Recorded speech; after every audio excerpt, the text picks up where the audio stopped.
Mangalam, did you know that 1 in every 5 orders which is placed online, you will either find a kurta or a sari or some or the other form of ethnic wear? Well, for sure, in my household, in my case as well, because I love buying kurtas and jackets. Well, I knew this form of clothing is popular, but I did not know it is this popular. It is, and that's what makes it on top of mind, and not just on top of mind, on us as well. This is the Mad About Markets season finale, and we're talking about India's ethnic wear market. So let's dive right in, because, what's driven this kind of growth that we're speaking about, and there are several factors that have contributed to it, and we'll get right to that. First of all, we have many occasions here in India to wear ethnic clothing, from festivals to weddings to multiple wedding festivities. I mean, there's a different outfit for haldi, a different one for mehendi, you name it. So one celebration after another. Next up, you also have the increasing presence of brands and designers which are specializing now in ethnic wear, and that has really boosted its popularity even more, and people are spoilt for choice. You also have rising income levels and a stronger sense of pride in our Indian culture. That's also played a significant role in the surge of the sale of these kind of clothes, and the addition of new categories like Indo-Western, for instance, that has also expanded the horizon of ethnic fashion, and it appeals to a wider audience that may not necessarily wear just plain ghagra choli, I suppose. Well, the addition of Indo-Western definitely has added a lot of options to men who would otherwise wear a kurta or at best accessorize it with a dupatta or... Perhaps.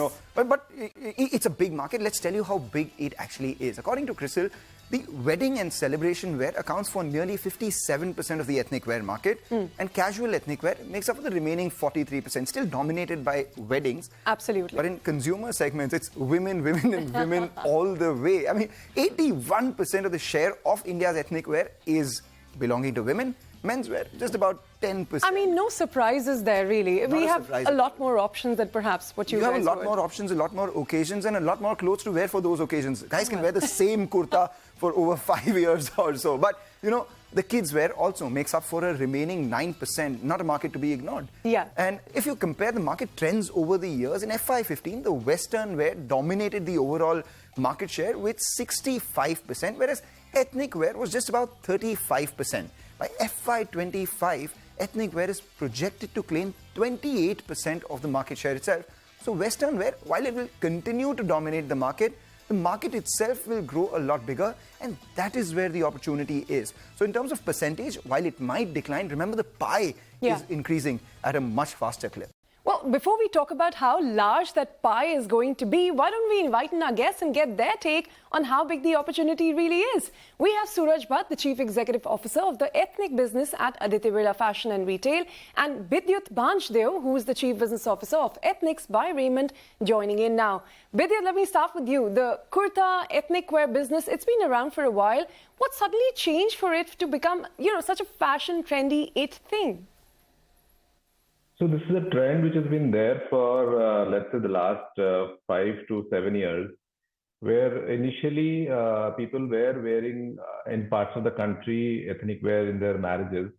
But it had started gaining popularity driven by two trends. One, a lot of promotion on television, on the soap operas that we see on television, and some big bang movies, Hindi movies, which actually showed large family weddings, all dressed up in ethnic wear. So that's where the trend sort of started, and it got caught up. People started accepting this as a trend.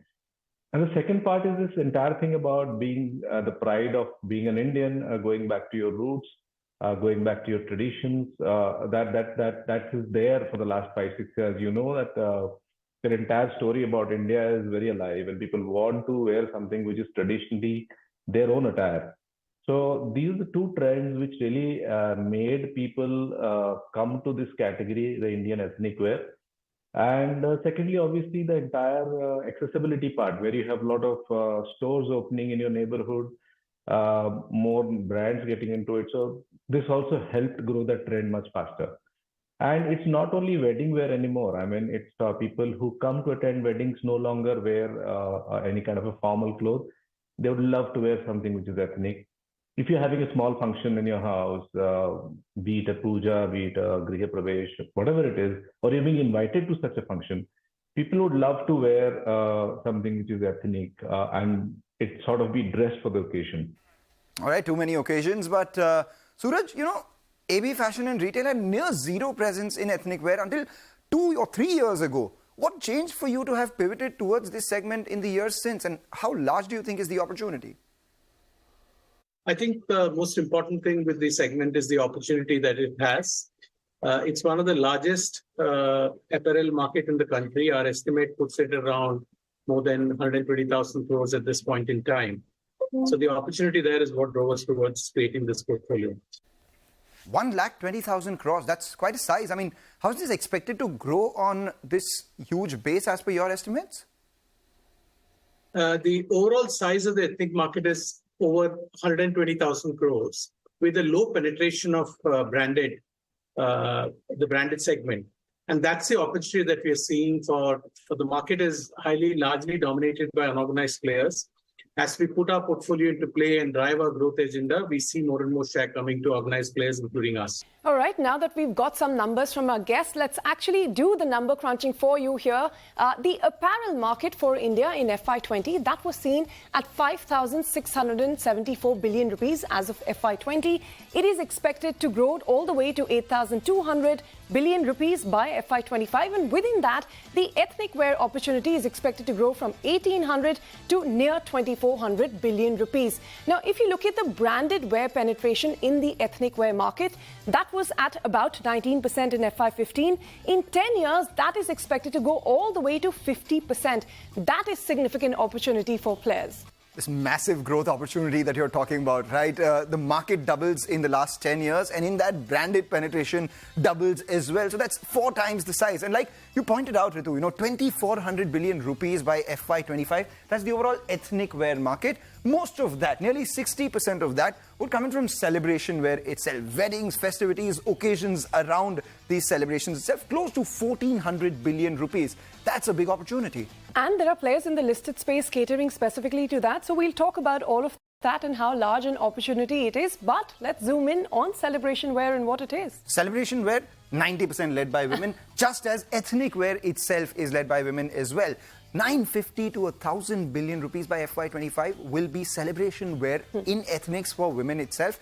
And men, as compared to women, will be a very small size, but on an absolute basis, not small at all. 170 to 180 billion rupees itself. So we're talking about niches which are growing extremely fast. And that's something to write home about. But where are people buying these? What are the sales channel mix looking like? You remember you said at the start that 1 in 5 orders contains a kurti or a sari in e-commerce? Well, that's just the tip of the iceberg, because if you look at it, 40% of the sales come in from exclusive branded outlets, which is the likes of Manyavar and all these stores that you're talking about. Large format stores account for another 40%. So 80% happens offline. In fact, you add multi-brand stores to it.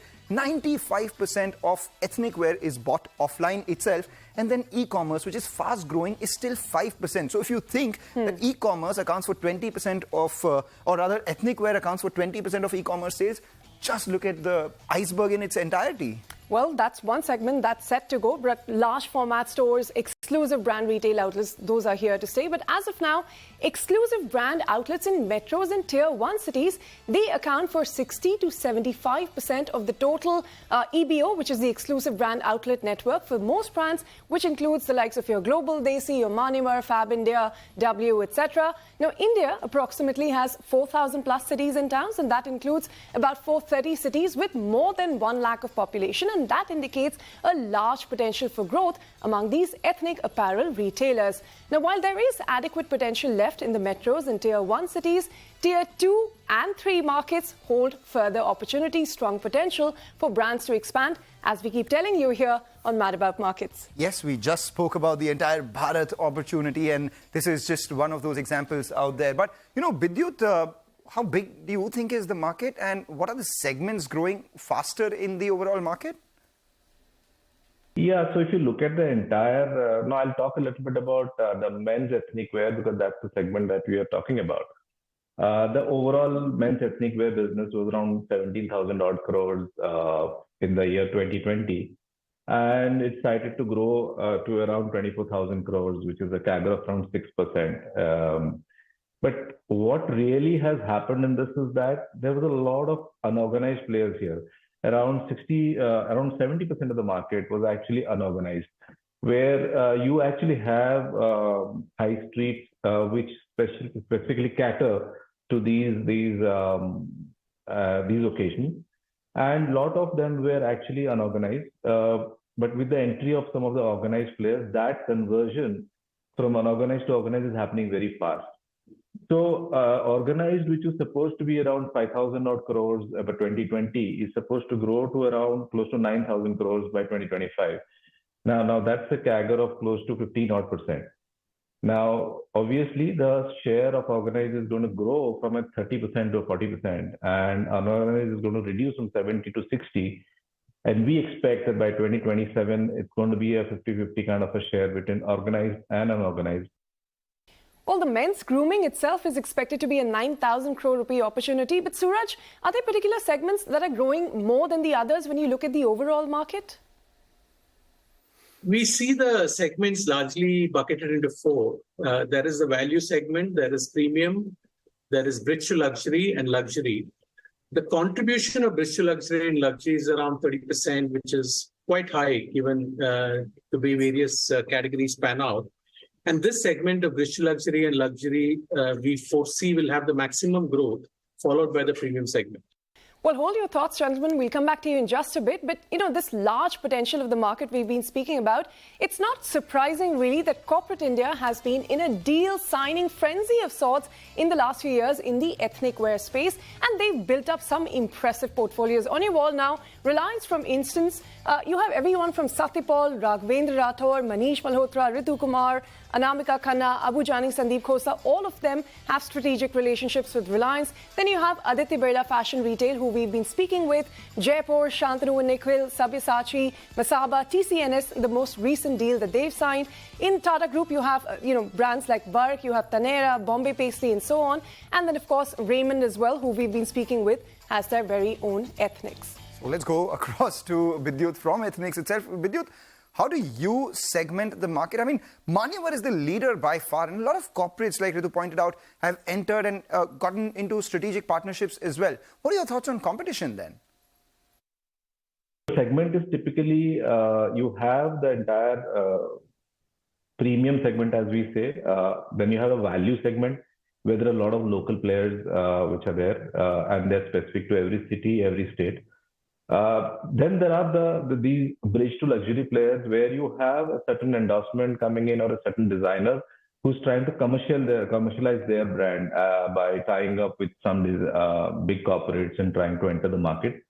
And then on top of that, you have the absolute designers where they have 4 to 5 boutiques across the country, and it's a very niche kind of a segment. So we play in the entire premium segment, which is above value, and our competition is all the brands that you have today, which is a Manyavar or a Tasva. These are the kind of brands which are there as competition for us. So we were a little late entrant into this field. However, Raymond is synonymous with marriages because normally people buy their first marriage suit from a Raymond store. So we had the right to win in this space. So therefore we said that why not also expand into a category which is becoming more and more popular in the country and cover the entire occasion wear space, including marriages. So when we went in, we decided that how do you differentiate your product? So we used the Raymond design ethos, and we took all our inspirations from Indian art forms. So some of our inspirations are the palaces of Rajasthan, the carvings there. We've taken some inspirations from Banaras, the Ghats of Banaras. So we take these kind of inspirations. We also source some of our fabrics from these weaver communities based out of Banaras. Sooraj, what's your sense in terms of competition? Because, we were speaking about all of these partnerships that various corporates have. Are you looking at more acquisitions to grow? Are you looking at partnerships, or are you looking to launch your own labels? I think we see essentially it's going to be about investing behind the brands. Our portfolio is such that we believe that they have the potential to scale up and become large in every individual segment. One of the biggest investments going in will be to to just create retail expansion and to create retail experience for each of our brands.